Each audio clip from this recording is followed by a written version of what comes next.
Hey guys, how are you? Welcome back to the channel. Haven't seen you in just a little while, but what do I spy behind me? Those look like sugar snap flowers. So guess what? I'm back in the garden out here in Washington, DC at our community garden. And I wanted to do a quick walkthrough of some things that have changed, some things that have been added, and the progress that we've been going through. Coming up right now.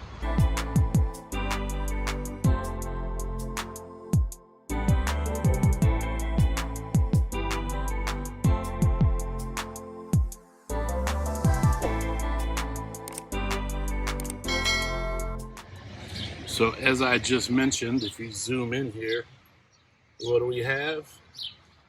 But sugar snap peas, right? So sugar snaps doing awesome. We have down here some select arugula, lettuce, some chives, other leafy greens. Then I'll show you over here. We got beans right here. We have 9 beans. The aphids got me a little bit. I'll share with you one of the best things that I've ever used is neem oil. Real simple. Make sure you don't buy the store brand one that comes from the concentrate.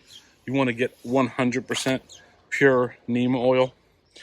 Then we have some more lettuces coming up here. Put in some marigolds. And then actually just yesterday, I put in, right here is a big Thai chili. Right behind it, right there is a Black Beauty eggplant. And then we have 3 Better Boy tomatoes on the back row. On the second row just in front, as I said, we have a Black Beauty. Then we have a Japanese long, and then another Black Beauty. And then I put peppers across the front here. We have big Thai chili, pecorocini, another big Thai, another pecorocini. And then still across the entire back row are the sugar snaps. You see all the flowers coming up, doing really, really wonderful. And then you guys remember when I seeded these onions, but as you see now, these onions have 4, 5, 6 strands coming out of them. So the onions are doing extremely well. Here are the big red onions, and then here are the large white Texas. And then across the back there's 1, 2, 3 bush style cucumbers.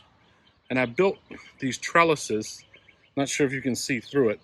These trellises are so inexpensive. The wood stake, which is this right here, right? It's a 5-foot wood stake. They're like almost $3. You can buy them at Home Depot, Lowe's, big box stores, wherever. But I used them all the way across the back of my bed. And then those trellises, I don't hand knit anything, right?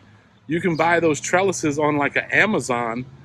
I think I paid $10 for 5 of them. I'll put a link or a graphic of where I bought them. I can't remember exactly. It was a couple months back. And then along this back row, we put in a new variety of tomato that I am not familiar with. It's a gold cherry tomato, and I'm blanking on the name of it as we talk right now, guys, but it's gold something, gold flower, gold bush, gold leaf. I can't remember. I'm sorry. Been doing a lot. But yeah, everything is looking extremely healthy. So I'll give you a pan real quick. That's probably about the first 20 feet of this community bed. Everything's looking wonderful. And then we still have the back 20 feet. Today is the last day of April 2024, which is a little early for our zone 7 here in DC. It's a little soon to be putting some of these warm weather crops in the ground, but we've had really inclement weather. And to be honest with you, you can imagine if I had all of this stuff germinated, how much space that was consuming. And I still have the germination to fill